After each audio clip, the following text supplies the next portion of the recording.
யாரோ மனதிலே ஏனோ கனவிலே. மேடம் பயங்கரமா படிச்சிட்டு இருக்கிற மாதிரி இருக்கு. நாளைக்கு ஏதாவது எக்ஸாமா என்ன? அதெல்லாம் இல்லைங்க, சும்மாதான் செமினாருக்கு ப்ரிப்பேர் பண்ணிட்டு இருக்கேன். நானும் 5 வருஷம் காலேஜ் போயிருக்கேன். ஆனா ஒரு நாள் கூட புக்கு கையில எடுத்தது இல்ல. அதான் தெரியுமே. இதெல்லாம் தெரிஞ்சும் நீ எப்படி என்ன லவ் பண்ண? அது எப்படின்னா தெரியல, ஆனா எனக்கு உங்களை ரொம்ப பிடிக்கும். ஆர்த்தி, உங்க அம்மா அப்பாவை ரொம்ப மிஸ் பண்ணுவல்ல? ரொம்பவே. நான் இப்படி ஒரு விஷயம் பண்ணுவேன்னு அம்மா அப்பா எதிர்பார்த்திருக்க மாட்டாங்க. நான் பண்ணது தப்புதான், முட்டாள்தனம் தான், எனக்கே தெரியும். ஆனா அன்னைக்கு எனக்கு வேற வழி தெரியல. அந்த நிமிஷம் உங்களை மிஸ் பண்ணிடணுங்கிற பயத்துல நான் அவசரப்படுத்திட்டேன். அதேதான் ஆர்த்தி, எனக்கும் தோணுது. அன்னைக்கு மட்டும் கொஞ்சம் பொறுமையா இருந்திருந்தா இப்படி ஒரு சுச்சுவேஷன்ல நம்ம கல்யாணம் நடந்திருக்காது. ஆனா நீ கவலைப்படாத. நிச்சயமா எல்லாரும் ஒரு நாள் நம்மள புரிஞ்சுப்பாங்க. அம்மா அப்பாவை மீறி இப்படி ஒரு விஷயம் பண்ணிட்டோமேன்னு நீ வருத்தப்படுற அளவுக்கு நம்மளோட வாழ்க்கை இருக்காது. எல்லாமே மாறிடும். நான் உன்னை சந்தோஷமா பார்த்துப்பேன். அதை பார்த்து உன்னோட பேரண்ட்ஸ் நிச்சயமா புரிஞ்சுப்பாங்க. ம், சரிங்க. சரி, அதெல்லாம் விடுங்க. நீங்க ஆபீஸ் போய் அப்படி என்னதான் ஒர்க் பாக்குறீங்க? ஏற்கனவே 4-5 அரியர்னு கேள்விப்பட்டேன். எனக்கு ஆஃபீஸ்ல பெருசா ஒர்க்கெல்லாம் இருக்காது. ஏதாவது ஒரு ஃபைலை நீட்டி இந்தாங்க சார் சைன் போடுங்க அப்படின்னு சொல்லுவாங்க. நானும் சைன் போட்டு கொடுப்பேன். ஆ, என்ன ஏதுன்னு படிச்சு கூட பார்க்க மாட்டீங்களா? அதெல்லாம் படிச்சு பார்க்கணும்னு நினைப்பேன். ஆனா முடியாது. அம்மா என்ன சொல்றாங்களோ அதுதான் பண்ணுவேன். ஓ, அப்ப நீங்க அம்மா பிள்ளை. ஆமா ஆர்த்தி, சின்ன வயசுல இருந்து பணம் காசுன்னு எந்த குறையும் தெரியாம என்ன வளர்த்துட்டாங்க. நானும் அவங்க பேச்ச அப்படியே கேட்டு நடந்துக்க ஆரம்பிச்சிட்டேன். அது அப்படியே பழகிருச்சு. நான் கத்துக்கணும்னு நினைச்சாலும் நீ சின்ன பையன், அதெல்லாம் அப்புறம் கத்துக்கலாம்னு அம்மா சொல்லிடுவாங்க. சரின்னு நானும் கேட்டுப்பேன். ம், இதெல்லாம் நல்லதுக்கு இல்லையே. இப்படியே இருந்தா இவர் கடைசி வரைக்கும் எதையும் கத்துக்க முடியாது. தனியா செய்யமா எதையும் செய்யவும் முடியாது. ஃபர்ஸ்ட் இவரை சரி பண்ணிட்டு அதுக்கப்புறம் அவங்க அம்மாவை பாத்துக்கலாம். அம்மா பேச்சு கேக்குறது தப்பில்ல, அதுக்காக தலையாட்டி பொம்மையா இருக்க கூடாது. என்னம்மா ஏதோ உனக்குள்ளேயே பேசுற மாதிரி இருக்கு? சேச்சே, அதெல்லாம் ஒண்ணு இல்ல. எனக்கு உங்க ஆபீஸ் பார்க்கணும் போல இருக்கு. நாளைக்கு உங்க கூட நான் ஆபீஸ் வரலாமா? ஐயோ, இப்ப சொல்றேன். முன்னாடி அம்மா கிட்ட பர்மிஷன் கேட்கணுமே. ஏங்க, நமக்கு கல்யாணம் ஆயிருச்சு. அது நம்ம ஆபீஸ். நான் எப்ப வேணாலும் வரலாம் போலாம் நீங்க சொல்லணும். அதை விட்டுட்டு அம்மாவை கேட்கணும் ஆட்டுக்குட்டியை கேட்கணும்னு சொல்லக்கூடாது. ஏன்னா நான் வரட்டுமா? ம், சரி வா, நான் அம்மா கிட்ட சொல்லிக்கிறேன். ம், அப்படி வாங்க வேலைக்கு. நாளைக்கு நான் வரேன். கனவே உன்னை வந்து சேர நான் இங்கு வர ஒன்றுக்கு. நீயாவது அவருக்கு புரிய வைக்க கூடாதா? நான் அவரை ரொம்ப மிஸ் பண்றேன். நான் என்ன தப்பு பண்ணேன்? என் மேல எந்த தப்புமே இல்ல. ஐயோ, உங்க 2 பேருக்கு நடுவுல மாட்டிக்கிட்டு நான் தான் முழிக்கிறேன். அங்க அவன் என்னடானா உன்னை நினைச்சு ஃபீல் பண்ணி சோகப்பாட்டா கேட்டுட்டு உட்காந்து என்னை பார்த்து புலம்பிக்கிட்டு இருக்கான். நீயும் அதே தான் பண்ணிக்கிட்டு இருக்க. உங்க 2 பேத்துக்கும் நடுவுல மாட்டிக்கிட்டு நான் பாடுற பாடு இருக்கே. ஐயோ, நான் தான் புலம்புறேன்னு பார்த்தா நீ எனக்கும் மேல புலம்புற. பின்ன நான் யாரு, எப்பேற்பட்ட ஆளு? இந்த உலகத்துக்கே ஒளி கொடுக்கிற நிலா. ஆனா என்னையே உங்க காதலுக்கு மாமா வேலை பார்க்க வச்சிட்டீங்கல்ல. இந்த உலகத்துக்கு எப்படி நீ வெளிச்சம் தெரியும், அதே மாதிரி என்னோட காதலுக்கும் ஒரு வெளிச்சத்தை ஏற்படுத்து. என்னால உனக்கு ஐடியா மட்டும்தான் கொடுக்க முடியும். நீதான் இறங்கி வேலை பார்க்கணும். சரி, அந்த ஐடியாவையாவது சொல்லு. காதல்ல ஈகோ மட்டும் இருக்கவே கூடாது. தப்பு நீ பண்ணியிருந்தாலும் பரவாயில்ல, போய் காலில் விழுந்து மன்னிப்பு கேட்டு. எது எது மன்னிப்பா? தமிழ்ல பிடிக்காத வார்த்தை மன்னிப்பு. இப்படியே பஞ்சு டைலாக் பேசி பேசி நீ கடைசி வரைக்கும் வீணாதான் போற. என்னடா இன்னும் தூங்கலையா? இல்லண்ணே, புது இடம்ல, அதான் தூக்கமே வரல. கொஞ்ச நேரம் அப்படியே காத்து வாங்கலான்னு இங்க வந்தேன். ம், நீ புலம்புனதெல்லாம் நான் கேட்டுட்டு தான் இருந்தேன். அண்ணே, அது ஏதோ சும்மா. யுவனை ரொம்ப மிஸ் பண்ற போல. விடுடாமா, எல்லாமே சீக்கிரம் சரியாயிரும். யுவன் ஒண்ணு புரிஞ்சுப்பான். அவர் என் மேல கோவமா இருக்கிறதுனாலலாம் எனக்கு எந்த வருத்தமும் இல்ல. என்ன நம்ம குடும்பத்தோட கொண்டு வந்து சேர்த்துட்டாரு. ஆனா அவர் தங்கச்சிய அவர் பிரிஞ்சிருக்கார்ல, அதை நினைச்சாதான் வருத்தமா இருக்கு. அவனோட கோவமும் நியாயமானதானே? ஆர்த்தி ரொம்ப சின்ன பொண்ணு. அவளுக்கு திடீர்னு கல்யாணம் ஆனதும் அவங்களால ஏத்துக்க முடியல. அந்த கோபத்தை அவன் ஓ மேல காட்டிட்டான், அவ்வளவுதான். அண்ணே, அந்த இடத்துல நான் இல்லவே இல்ல. இருந்திருந்தா நானே தடுத்திருந்திருப்பேன். இல்லடாமா, நீ நல்லா யோசிச்சு பாரு. நடந்த விஷயத்துல உன்னோட தப்பும் இருக்கு. நீ செத்துருவேன்னு சொல்லி அழுகாம போல்டா உங்க அம்மா அப்பாவை எதிர்த்து பேசியிருந்தீனா அன்னைக்கு அந்த கல்யாணம் நடந்திருக்கவே நடந்திருக்காது. எங்க உனக்கு ஏதாவது ஆயிருமோங்கிற பயத்துலதான் ராஜேஷ் அப்படி ஒரு தப்பான முடிவு எடுத்துட்டான். அவன் நல்ல பையன்தான். சின்ன பையனா இருந்தாலும் பொறுப்பா இருக்கான். அதுல நான் தப்பு சொல்லல. ஆனாலும் அவங்களுக்கு கல்யாணம் பண்ற வயசு இல்லல்ல. அண்ணே, அதுக்காக நடந்ததை மாத்தவும் முடியும். அதனால என் மேல கோவப்பட்டு என்ன ஆக போகுது? கோவமோ பாசமோ நம்ம உரிமையானவங்க மேலதானே நம்ம காட்டுவோம். அதே மாதிரிதான் அன்னைக்கு அளவு கடந்த கோவத்துல இருக்கும்போது உன் மேல கோவத்தை காட்டிட்டு பாரு. நீ போய் பேசி பாரு. கொஞ்சம் கொஞ்சமா மனசு மாற வாய்ப்பு இருக்கு. இல்லண்ணா, என் மேல தப்பில்லாத விஷயத்துக்கு நான் எதுக்காக இறங்கி போகணும்? ஒரு ரிலேஷன்ஷிப்ல சண்டைலாம் வரதா செய்யும். ஆனா யாராவது ஒருத்தவங்க விட்டு கொடுத்து போய் ஆகணும். உனக்கு யுவன் வேணும்னா நீ விட்டு கொடுத்து போ. இதோ டாக்டர் அட்வைஸ் கொடுத்துட்டார்ல, ஃப்ரீ அட்வைஸ். கேட்டா கேளுங்க, கேட்காட்டி போங்க. அண்ணா, அது எப்படின்னு முடியும்? நான் எப்படி சாரி கேட்க முடியும்? என் மேல தப்பே இல்லையே. ஒரு பிரச்சனையில சொல்யூஷன் என்னன்னு கண்டுபிடிச்சு நம்ம தான் சரி பண்ணணும். ஏதோ ஒரு விதத்துல ஆர்த்திக்கு கல்யாணம் நடந்தது ஒன்னால தான் அவர் நம்புறாரு. நடந்தது நடந்துச்சு. அதை யாராலையும் மாத்த முடியாது. ஆனா அந்த குடும்பத்தை நீ திரும்பி நினைச்சா ஒண்ணு சேர்க்கலாம். அதை நீ சரி பண்ணிட்டீனா இவனோட மனசு மாறதுக்கு நிச்சயமா வாய்ப்பு இருக்கு. சரிண்ணே, நான் முயற்சி பண்ணி பார்க்கறேன். சரி, டைம் ஆச்சு.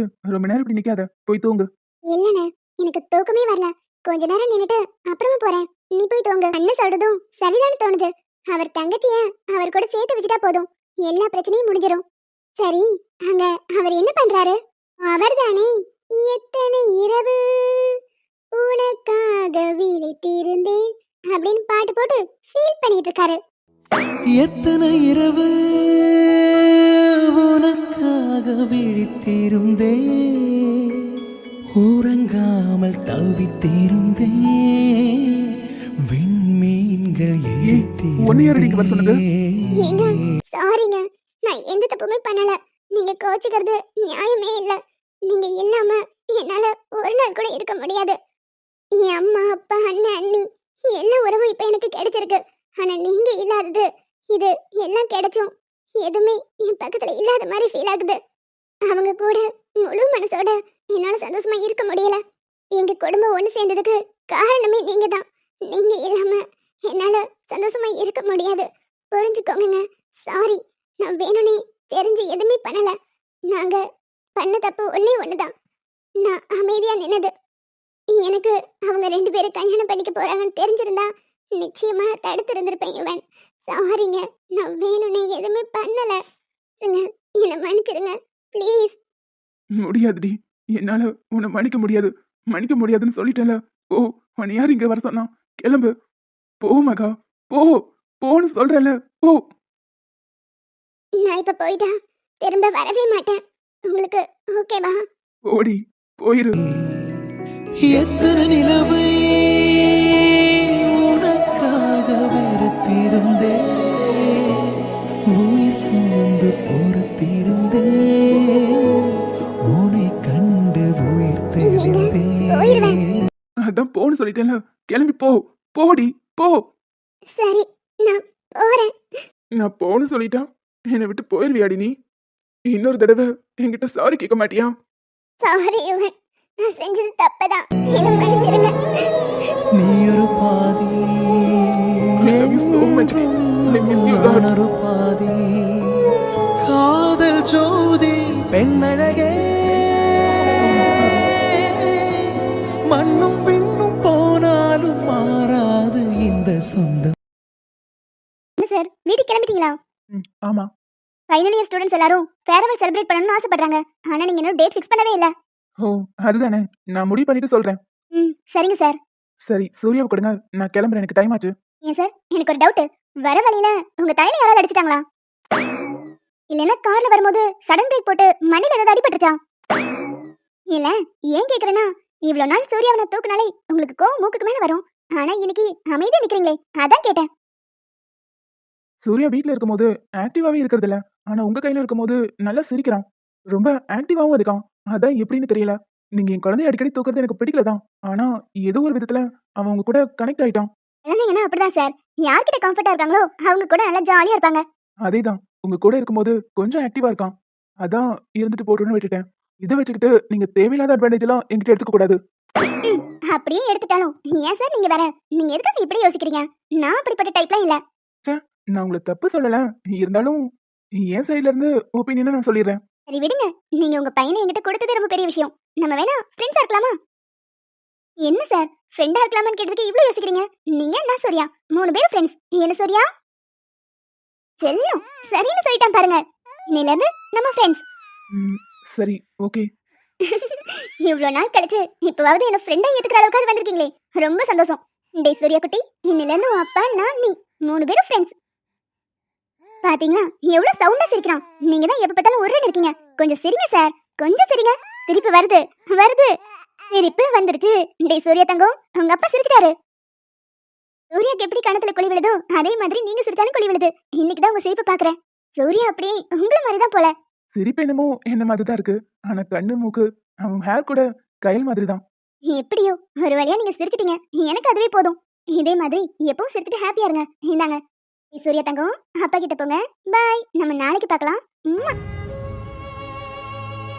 இந்த ஆண்டி விட்டு போறதுக்கு உனக்கு மனசே இல்லையா? இப்பதான் உங்க அப்பா என் கையில கொடுக்க ஆரம்பிச்சிருக்காரு. அதுக்கப்புறம் போறாமேல என்கிட்ட தராமே விட்டுருவாரு. நீ இன்னைக்கு உங்க அப்பா கிட்ட போ. சார், முன்ன விட சூர்யா நல்லா வளர்ந்துட்டான். தினமும் வீட்டுக்கு போய் சுத்தி போடுங்க. என் கண்ணே பற்று போல இருக்கு. அதெல்லாம் வாரத்துல ஒரு நாள் பண்ணிட்டு தான் இருக்கேன். இருந்தாலும் டெய்லி சுத்தி போடுங்க சார். இவனை நீங்க எங்க போனாலும் கூடவே கூட்டிட்டு போறீங்க. ஊருக்கு நீ எல்லாமே இவன் மேலதான் படும். உங்க 2 பேருக்கும் சிரிப்பு தான் அழகு. ஒரே மாதிரி இருக்கு. 2 பேரும் கியூட்டா இருக்கீங்க. Thanks for compliment. நான் வரேன். ஓகே சார், பார்த்து போயிட்டு வாங்க. அப்புறம் சூர்யாவை சீட்ல உட்கார வைக்கும் போது கவனமா உட்கார வைங்க. டேய் சூர்யா தங்கம், பாய்.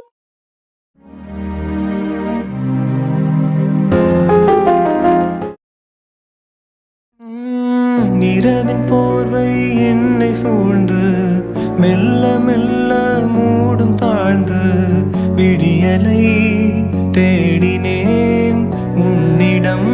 வா பெண்ணே, பாதமெங்கும் சாவின் ரணங்கள், நரகமாகும் காதல் கணங்கள். ஒரு முறை மடியிலே உறங்குவேன். வா பெண்ணே, என்ன பண்றீங்க? எனக்கு என்ன வேணுமோ அதான் பண்றேன். எனக்கு ஒரு மாதிரி மதிக்கும் ஒவ்வொரு கணமும் தவணை முறையில் மரணம் நிகழும். அருகில் வாராயோ, விரல்கள் தாராயோ நீ. ஏய், ஒன்னு தாண்டி என்ன மாதிரி இருக்குன்னு கேட்டேன். முதல்ல இப்படி பேசுறத ஸ்டாப் பண்ணுங்க. ஏதோ மாதிரி இருக்கு, விடுங்களேன். ஸ்டார்ட் பண்ணிட்டு அப்படி பாதியில எல்லாம் விட முடியாது. ஐயோ, இன்னைக்கு ஏதாவது ட்ரை பண்ண கொன்றுவேன். வீட்ல அத்தனை வேலை இருக்கு. எல்லாத்தையும் இழுத்து போட்டு இன்னைக்கு நான் தான் பாத்திருக்கேன். ஏய், அதெல்லாம் அப்புறம் பாத்துக்கலாம்டி. அதெல்லாம் முடியாது. வீட்ல இன்னைக்கு க்ளீனிங் ஒர்க் இருக்கு. எல்லாத்தையும் முடிச்சிட்டு அப்புறம் பாத்துக்கலாம். ஏய், கிளீனிங் ஒர்க் தானே, அதெல்லாம் வேலைக்கு ஆள் வச்சுக்கலாம். வீட்ல இருக்கிறதே மொத்தம் 4 பேர் தான். நமக்கான வேலை கூட நம்ம செஞ்சுக்கலனா எப்படி? அதெல்லாம் நான் பாத்துக்கிறேன். நீங்க உங்க வேலையை பாருங்க. உங்களால சும்மா இருக்க முடியலனா வேணா ஒண்ணு பண்ணுங்க. எனக்கு கூட மேட வந்து ஒத்தாசை பண்ணுங்க. உனக்கு ஹெல்ப் தானே, உடனே பண்றேன். மேல இருக்கிற செல்ஃப்ல ஏதாவது எடுக்கணும்னா சொல்லு, உடனே உன்னை தூக்கி விடுறேன். யோ, அங்க சுத்தி இங்க சுத்தி நீ எதுக்கு அடி போடுறன்னு தெரியுது. நீ ஹெல்ப்பே பண்ண வேண்டாம், கிளம்பு. எங்க என்ன பார்த்து சொல்லு, என்னோட ஹெல்ப் வேண்டாம். ஆதி, ஐயோ அண்ணே. டேய் என்னடா நடக்குதுங்க? அது ஒண்ணு இல்ல மாம்சு, இவ வீட கிளீன் பண்றதுக்கு ஹெல்ப் கேட்டான், அதான் பண்ணிட்டு இருக்கேன். நீ அதுக்கு ஹெல்ப் பண்ண மாதிரி தெரியலையே. சரி, வீட கிளீன் பண்றதுக்கு சிரமப்பட வேண்டாம், ஆள் வர சொல்லிட்டேன். அவங்க வந்து மொத்த வீடையும் கிளீன் பண்ணிடுவாங்க. ஒரு நாள் சேலரி 1500 கொடுத்தா போதும். மாம்சு சூப்பர்யா, உன்னை மாம்சுன்னு கூப்பிடுறதுக்கு இன்னைக்கு தான் உருப்படியான ஒரு வேலை பார்த்திருக்க. சரி சரி, மிச்ச ஹெல்ப்ப ரூம்ல போய் பண்ணு. அங்க இல்லம்மா, நான் வந்ததும் ஆதிதான சொன்னா ஹெல்ப் பண்ணிட்டு இருக்கேன்னு, அத சொன்னேன். சோ, முதல்ல நான் இங்க இருந்து கிளம்புறேன். ஏய் போகாதடி, நில்லு. டேய் ஆதி, நீ இருக்கிற ஃபாஸ்ட் பார்த்தா 10 மாசத்துல எனக்கு ஒரு மருமக வந்துருவா, அதெல்லாம் கன்ஃபார்ம். ஆனா 1 இல்ல 10. ஆதி, நடத்துடா நடத்து. இந்தியாவுல பாப்புலேஷன் ஏன் அதிகமாகுதுன்னு இப்பதான் புரியுது. எல்லாம் ஒன்ன மாதிரி ஆளாலதான். இந்த போ மாம்சு, ரொம்ப புகழாத, எனக்கு வெக்கமா வருது. சரி சரி போ, ரொம்ப நெளியாத. என்ன சார், ஸ்கூல் படிக்கிற பாப்பாவை கூட்டிட்டு வந்திருக்கீங்க? உங்க தங்கச்சியா? டேய், இவதான் என்னோட ஒய்ஃப் ஆர்த்தி. ஓ, இவங்கதான் உங்க ஒய்ஃபா? பாக்குறதுக்கு சின்ன பொண்ணு மாதிரி தெரியறாங்க. இவனோட நேம் பார்த்தா, எனக்கு அசிஸ்டண்டா ஒர்க் பண்ணிட்டு இருக்கான். வாங்க மேடம். இந்த ஆபீஸ்ல மொத்தம் எத்தனை பேர் வர்க் பண்றாங்க? சாரியும் சேர்த்து ஒரு 30 பேர் ஒர்க் பண்றோம். ஓ, சரி சரி. உங்க ஹஸ்பண்ட் எப்படி வேலை பாக்குறாங்கன்னு பார்க்க வந்தீங்களா? சாருக்கு இங்க பெருசா வேலையே இருக்காது, ஜாலியா உட்காந்து சைன் போட்டு கொடுத்தா மட்டும் போதும். அதுக்காக தான் இன்னைக்கு நான் வந்திருக்கேன். இதுக்கப்புறம் நீ கொடுத்தா சும்மானா சார் சைன் போட மாட்டாரு. இதுக்கப்புறம் ப்ராஜெக்ட் ஃபைல் எதுவா இருந்தாலும் சரி சார் கிட்ட கொடுத்து அவர் கம்ப்ளீட்டா செக் பண்ணதுக்கு அப்புறம் தான் சைன் வாங்கணும். மேடம், ஆனா இதெல்லாம் பெரிய மேடம்க்கு தெரிஞ்சா திட்டுவாங்க. இவன் சரிப்பட்டு வர மாட்டான். பேசாம இவனை வேலைய விட்டு தூக்கிடுங்க. மேடம், அந்த அதிகாரம் கூட பெரிய மேடம்க்கு தான் இருக்கு. டேய், என் புருஷன் இந்த ஆபீஸோட சிஇஓ. அவருக்கும் எல்லா ரூல்ஸ் அண்ட் ரெகுலேஷனும் தெரியும். இவர் நினைச்சாலும் இமிடியேட்டா உன்னை இந்த வேலையை விட்டு வெளிய அனுப்ப முடியும். இதுக்கப்புறம் நான் வைக்கிறதா ரூல்ஸ். என்ன ஃபைலா இருந்தாலும் சரி, ப்ராஜெக்டா இருந்தாலும் சரி, இவர்கிட்ட சைன் வாங்குறதா இருந்தா ஃபுல்லா இவர் செக் பண்ணிட்டு தான் சைன் போடணும். அது வரைக்கும் நீ பொறுமையா வெயிட் பண்ணணும். சரிங்க மேடம். இதெல்லாம் அம்மாக்கு தெரிஞ்சா ரொம்ப கோவப்படுவாங்க. உங்க அம்மா கோவப்படுவாங்கங்கிறதுக்காக நீங்க எவ்வளவு நாள் இப்படி இருக்க முடியும்? எப்போ இதெல்லாம் கத்துக்குவீங்க? இல்லம்மா, நானே அம்மா கிட்ட பேசியிருக்கேன். கொஞ்ச நாள்ல எல்லாமே கத்துக்கலாம். இப்படியே இருந்தா உங்க தலையில மிளகா அரைச்சு கடைசி வரைக்கும் நீங்க வெறும் சைன் மட்டும் தான் போட்டு கொடுத்துட்டு இருப்பீங்க. உங்களால எதையும் கத்துக்க முடியாது. உங்களுக்கு படிப்பு வேணா வராம இருக்கலாம், ஆனா நமக்குள்ள ஏதாவது ஒரு டேலண்ட் இருக்கும். உங்களுக்குள்ளயும் அதே மாதிரி ஏதாவது இருக்கும். நீங்க சீக்கிரமாவே எல்லா விஷயத்தையும் கத்துக்குவீங்கன்னு நான் நம்புறேன். அதனால எல்லாத்தையும் சீக்கிரம் கத்துக்கோங்க. எல்லா பொறுப்பையும் நீங்க எடுத்து நடத்துங்க. இல்லம்மா, திடீர்னு நான் இப்படி நடந்துக்கிட்டா அம்மா ஏதாவது நினைச்சுப்பாங்க. இது வரைக்கும் அம்மாக்கு எதிரா நான் எதுவுமே பண்ணதில்ல. என்ன சொல்லுவாங்களோ அதை அப்படியே கேட்பேன். உங்க அம்மாக்கு எதிரா நான் நடந்துக்க சொல்லல. நீங்களும் உங்க திறமையை கொஞ்சம் வளர்த்துக்கணும்ல, அதுக்காக தான். டேய், இவள எதுக்குடா ஆபீஸ் கூட்டிட்டு வந்த? அத்தை, அத நான் சொல்றேன். என் புருஷனுக்கு எதுவுமே கத்து கொடுக்காம அவர் மூளையை களிமண்ணாக்கி வச்சிருக்கீங்கல்ல, அதான் அத சரி பண்ணிட்டு போலான்னு வந்தேன். டேய், பாரா, உன் மண்டைக்குள்ள இருக்கிறது மூளை இல்ல, களிமண்ணுன்னு சொல்றா. அத்தை, ஒரு சின்ன திருத்தம். அவர் தலையில இருக்கிறது மூளை தான். அத நீங்க களிமண்ணா மாத்த ட்ரை பண்ணிட்டு இருக்கீங்க. நீங்க சொன்னதெல்லாம் கேட்டு தலையாட்டுறதுக்கு அவர் என்ன தலையாட்டி பொம்மையா? ஆபீஸ்ல என்ன நடக்குது ஏது நடக்குதுன்னு கத்துக்க வேண்டாம்? என் பையனுக்கு என்ன சொல்லி தரணும் என்ன சொல்லி தரக்கூடாதுன்னு எனக்கு தெரியும். நீ உன் வேலையை பாரு. என் பையன் என் சொல் பேச்சு கேட்டு நடக்கிறான். அதுல உனக்கு என்ன பிரச்சனை? பாத்தியாடா, ரொம்ப நல்லவ மாதிரி அப்பாவி மாதிரி இருந்தா. இவள நானே நம்பி ஏத்துக்கலாம்னு நினைச்சேன். ஆனா இப்பதான் புரியுது. நம்ம ரெண்டு பேரையும் பிரிச்சு விட பாக்குறா பாரு. அம்மா, அவ சொல்றதுல என்ன தப்பு இருக்கு? நானே உங்ககிட்ட 2-3 தடவை கேட்டிருக்கேன். இது என்ன ஏதுன்னு எனக்கு எதுவுமே நீங்க கத்துக் கொடுக்கறது இல்ல. அதனால நான் வேற ஒரு ஆபீஸ்ல கூட ஒர்க் பாத்துக்கிறேன்னு சொல்லியிருந்தேன். நீங்க தான் கொஞ்சம் கொஞ்சமா கத்துக் கொடுக்கறேன்னு சொல்லி இப்ப வரைக்கும் எனக்கு எதுவுமே சொல்லி தரல. அதோ அந்த டபரா மணி இருக்கானே, அவன் நேரம் வரான், சைனு கேக்குறான், அவன் பாட்டுக்கு போயிட்டு இருக்கான். டேய், அன்னைக்கு தான் நான் சொன்னேன்ல, அத உனக்கு வேணா படிச்சு பாரு. இதை படிச்சு பாக்குறதுக்கு கூட எனக்கு நீங்க டைம் கொடுக்கறது இல்ல. இதுக்கப்புறமா இப்படி பண்ணிட்டு இருந்தீங்கன்னா நான் வேற ஆபீஸ்ல ஸ்டாஃபா ஜாயின் பண்ணிடுவேன். டேய் கண்ணா, நீ சின்ன பையன்டா, உனக்கு இதெல்லாம் புரியாது. நீயும் அவளும் இப்பதான் கல்யாணம் பண்ணிருக்கீங்க. சேர்ந்து வாழ்ற வழியை பாருங்க. அதை விட்டுட்டு இது எதுக்கு உனக்கு தேவையில்லாத வேலை? இப்பவே இதெல்லாம் கத்துக்கிட்டு நீ என்ன பண்ண போற? கொஞ்ச நாள் பொறுமையா இரு, போக போக கத்துக்கலாம். அத்தை, கத்துக்கிறதுக்கு அவசியம் இருக்கு. ஒருவேளை நீங்க உடம்பு சரியில்லாம மண்டையை போட்டீங்கன்னு வைங்க. ஏய், என்ன? இல்லத்த, உங்களுக்கும் வயசாயிட்டே இருக்குல்ல. திடீர்னு உடம்பு சரியில்லாம படுத்துக்கிட்டீங்கன்னு வச்சுக்கோங்க. அன்னைக்கு இந்த ஆபீஸ் எல்லாம் யார் பாத்துப்பா? அதுக்கு இவர் எல்லாமே கத்துக்கணும்ல. அப்படிலாம் அவ்வளவு சீக்கிரம் நான் சாக மாட்டேன். நீ உன் வேலையை பாரு.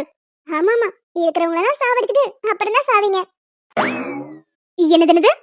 இல்லத, நீங்க படைக்க வேண்டிய சாதனை எவ்வளவோ இருக்கு. அதுக்கப்புறம் தான் சாவீங்கன்னு சொல்ல வந்தேன். சரி சரி, உனக்கு காலேஜுக்கு நேரமாகல, கிளம்பு. டேய், அவளை கொண்டு போய் விட்டுட்டு வா. ஏங்க, நான் சொன்னதெல்லாம் ஞாபகம் இருக்கட்டும். நீ எல்லாத்தையும் சீக்கிரமா கத்துக்கணும். சரிம்மா, சரி வா போலாம். இல்ல பரவாயில்ல இருக்கட்டும். வெளியே ஏதாவது ஆட்டோ நின்னா நான் பிடிச்சு போய்க்கிறேன். நீங்க ஒர்க்க பாருங்க. அத்தை, வரேன். வராத, அப்படியே போயிரு. என்னடா, கல்யாணம் பண்ணி கொஞ்ச நாள் கூட ஆகல, அதுக்குள்ளேயும் பொண்டாட்டி உனக்கு நல்ல மந்திரம் ஓதுற போல. அவ சொல்றதுல தப்பு என்ன இருக்கு? நான் எல்லாத்தையும் கத்துக்க வேண்டியது அவசியம் தானே. ஏன், நான் சீக்கிரம் மண்டை போட்டுருவேன்னு நீயே சொல்றியா? சேச்சே, அப்படி இல்லம்மா. இப்போ என்ன நம்பி ஒரு பொண்ணு இருக்கா, அவளை நான் பாத்துக்கணும். நான் சரியா இருந்தா தானே அவளை பாத்துக்க முடியும். அவ நல்லா படிக்கிற பொண்ணு, படிச்சு முடிச்சிட்டான்னா அவ ஒரு நல்ல நிலைமைக்கு வருவா. அவளுக்கு தகுதியானவளா நானும் இருக்கணும்ல. டேய், உன் தகுதிக்கு என்ன குறைச்சல்? இந்த ஆஸ்தி அந்தஸ்து எல்லாமே உன்னோடதுடா. என்னோடதுதான். ஆனா என் உழைப்புல எதுவுமே வரல. நான் சொந்த கால்ல நின்னு சம்பாரிச்சு அதுல அவளை பாத்துக்கிறதா எனக்கு பெருமை. இன்னும் கொஞ்ச நாள் தான் பாப்பேன். இல்லனா நிச்சயமா வேற ஏதாவது ஆபீஸ்க்கு ஒரு ஸ்டாஃபா வேலைக்கு போய் கூட அவளை நான் பாத்துப்பேன். சரி சரி, நீ கத்துக்கிறதுக்கு நானே ஏற்பாடு பண்றேன். இதுக்கப்புறம் எந்த ஃபைலா இருந்தாலும் சரி, எந்த ப்ராஜெக்டா இருந்தாலும் சரி, நீ படிச்சு பாரு. வந்ததும் வராதமா என் பையனையும் மாத்திட்டு இருக்கல எனக்கு எதிரா, பாத்துக்கிறேன்டி. மேடம் எங்கேயோ கிளம்பிட்டீங்க போல. நான் எங்க போனா உங்களுக்கு என்ன? நான் எங்கே போறேன், வழி விடுங்க. அப்படிலாம் விட முடியாது. ஏங்க, டார்ச்சருங்க நீங்க. நான் எங்க போறேன்னு வரணும் உங்ககிட்ட சொல்லணுமா? அதெல்லாம் முடியாது, வழி விடுங்க. வழி விட முடியாது. யோ, நீ மட்டும் இப்ப வழி விடல, பிடிச்சு தள்ளி விட்டுட்டு போயிடுவேன். எங்க முடிஞ்சா தள்ளி விட்டு பார்க்கலாம். இன்னைக்கு நீயா நானு ஒரு கை பாத்துருவோம். நீ ஏன் நான் பார்க்கணும்னா ஞாயிற்றுக்கிழமை விஜய் டிவில 1 மணிக்கு போடுவான், அங்க போய் பாரு. ஓ காமெடி, இதுக்கு நான் நாளைக்கு சிரிக்கிறேன். அப்படியே சிரிச்சிட்டாலும் சரி, வழி விடு. நான் கோவிலுக்கு போகணும், ஏற்கனவே டைம் ஆயிருச்சு. என்னது, கோவிலுக்கு போறியா? ஏய், ஏற்கனவே போய் பிரச்சனையானது பத்தாது, மறுபடியும் கிளம்பி நிக்கிற. அவனை தான் நீங்க ஜெயில பிடிச்சு கொடுத்துட்டீங்களே, இதுக்கப்புறம் எந்த பிரச்சனையும் வராதுன்னு நீங்க தானே சொன்னீங்க. ஏய், அதுக்கு இல்லடி. இருந்தாலும் கொஞ்ச நாளைக்கு நீ வெளியெல்லாம் போக வேண்டாம், வீட்லயே இரு. ப்ராப்ளம் எல்லாம் சால்வ் ஆகட்டும், அதுக்கப்புறம் போய்க்கலாம். அதெல்லாம் முடியாது. உங்க பிரச்சனைக்காக நான் என்னோட வழக்கத்தெல்லாம் மாத்திக்க முடியாது. என் பேச்சு மீறி போக போறேன், அப்புறம் தேவையில்லாத பிரச்சனையில மறுபடியும் மாட்டிக்கிட்டா காப்பாத்துறதுக்கு நான் வரமாட்டேன். வராட்டி போ, நான் கிளம்புறேன். ஏய் இரு சரி கோவிலுக்கு நான் கூட வரேன். என்ன போக வேண்டாம்னு சொல்லிட்டு இப்போ நீங்களும் கூட வரேன்னு சொல்றீங்க? வேற என்ன பண்ணி தொலைக்கிறது? உன்னை தனியா விடுறதுக்கும் மனசு வர மாட்டேங்குது. ஏ ஏ ஏ அவ்வளோ லவ்? சேச்சே லவ்லாம் எதுவும் இல்ல, ஜஸ்ட் ஃப்ரெண்ட்ஷிப் அவ்வளவுதான். எது ஃப்ரெண்ட்ஷிப்? நீ வரவே வேண்டாம், இங்கே இரு, நான் மட்டும் போய்க்கிறேன். நீ தனியா போறதை என்னால அலோவ் பண்ண முடியாது, நானும் வருவேன். மிஸ்டர் அஜய், நீங்க என்ன லவ் பண்றீங்கறத ஓபனா சொல்லுங்க. அதுக்கப்புறம் நம்ம கையை பிடிச்சுக்கிட்டு எங்க வேணாலும் போகலாம்.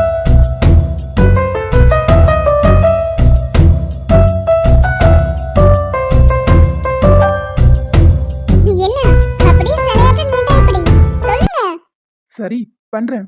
என்ன பண்றீங்க? அதான்டி லவ் பண்றேன். யார? உங்க செத்து போன பாட்டியன் ஆள் பரால ஒன்ன தாண்டி.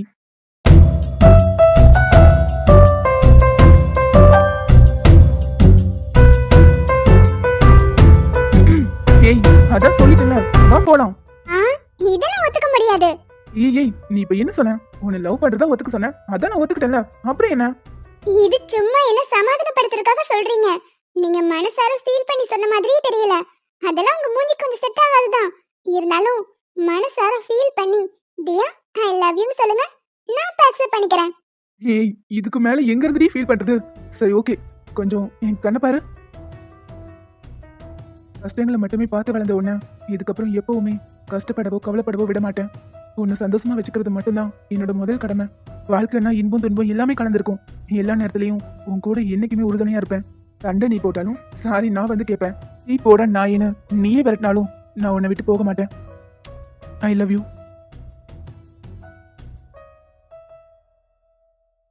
என்னிடம் உள்ள கெட்டதை நீ விலக்கி ஏய், நல்லதையே கொடுத்தாய் தேவதையே. அதான் நீ கோவிலுக்கு நானே போகணும்னு சொல்லிட்டு இருந்தியே. என்னை துறந்தேன் அடி.